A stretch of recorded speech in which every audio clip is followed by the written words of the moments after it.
No, tak prišli sme do Bratislavy, študijná skupina Q a idem chlapcov zobudiť, aby sme mohli ísť kopať. Čože to tu máme? Študijná skupina Q ide sa kopať. Je kopať? Říká někdo kopat? Co je potřeba vykopat? Kde? Kolik toho je potřeba vykopat? Kopu!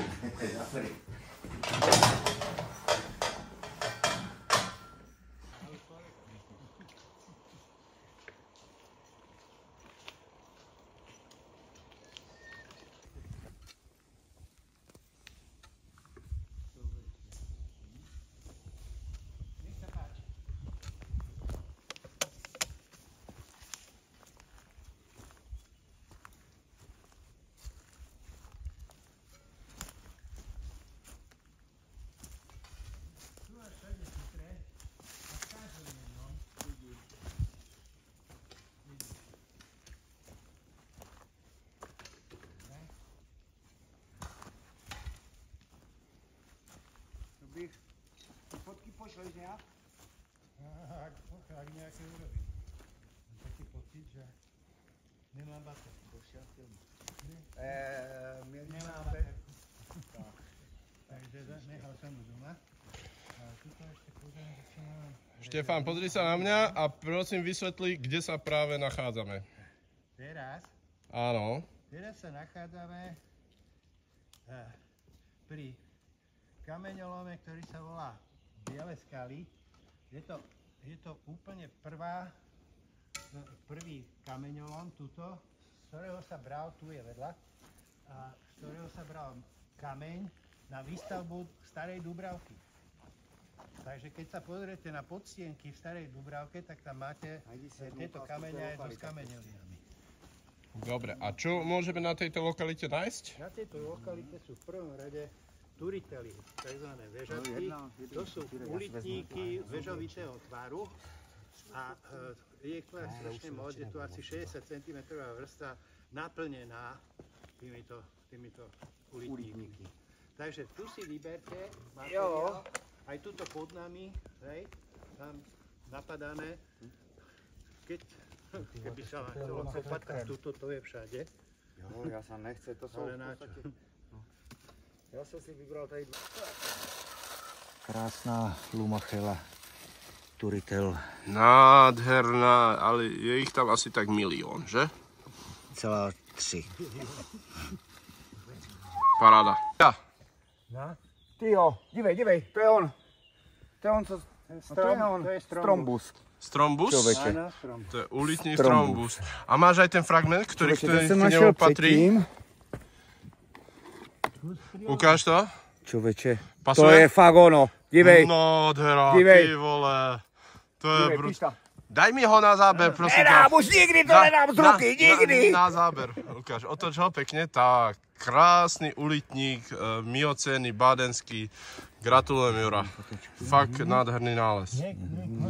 Akce.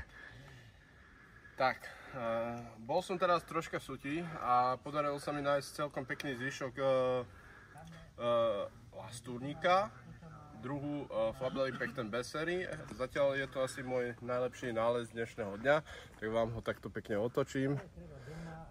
Chýba iba jedno krídelko a je nedorastený, lebo jedna schránka prekrýva druhú, ak to dobre vidíte. Takže Foxík je happy a môže ísť domov. Vážení přátelé, nacházíme se v katastru hlavního města Slovenské republiky v Bratislavě na lokalitě nad Dúbravskou Hlavicou. Zde je objevitel této lokality Štefan Mesároš, který nám o této miocénní, dalo by se říct, svrchnobádenské lokalitě řekne více. No, takže v prvom rade, toto je lokalita bohatá na fosílie, hej? Čiže vyskytujú sa tu lastúrniky vrchnobádenského veku. To majú zhruba tých 13,5 miliónov rokov. No a táto lokalita je zaujímavá práve tým, že je tu masívny výskyt pekténov, to sú hrebenatky. Tak, to je ono. No a tieto hrebenatky, je ich tu niekoľko druhov, minimálne 3, alebo dokonca 4. A tie sa tu vyskytujú dokonca aj hromadne. A teraz ide o to, že všimnite si jednu vec, že tuto keď nájdeme nejaké lastúrniky, tak sú zvyčajne proste samostatné jednotlivé lastúry a tie lastúry sú zvyčajne pootočené takým spôsobom, že hore majú vypuklú časť. Je to zapričinené prúdením vody, čiže bolo tu pomerne plitko. Dá sa povedať, že už sme skoro v pásme príboja, alebo teda skoro pri pláži.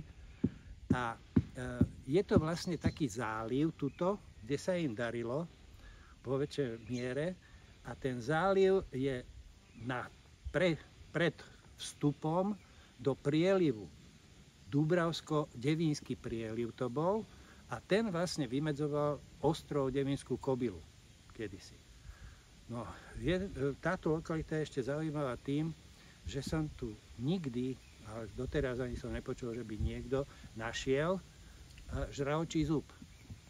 Hoci žraloky tu celkom určite existovali, ale presne tu nie.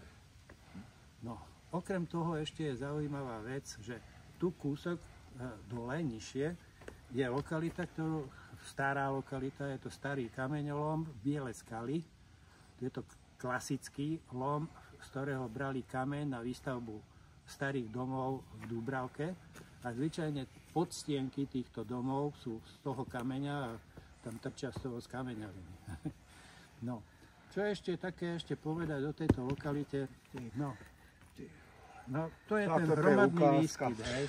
Tak sa ideme podívať, čo našiel Láďa. To našiel pištoľ, před chvíľkou si tam dokopal ešte zbytočný. Nahromadenie lastúrnikov, pekten, flabelý pekten, pravdepodobne. Bessery, jak tomu říkám. Počkaj, tento vyzerá na Leita Janus. No, všimni si, je široký. Tady bude hádka. Hustší žebrování. Tak výborne, ďakujeme za úvod alebo reči do tejto lokality. Sme veľmi radi, že si nás sem zobral zase a dúfame, že naše aktivity budú zase pokračovať. No. A ešte vás zoberiem na iné lokality, samozrejme. Samozrejme sa tešíme. Dobre. Bacha brouk, vidím ho.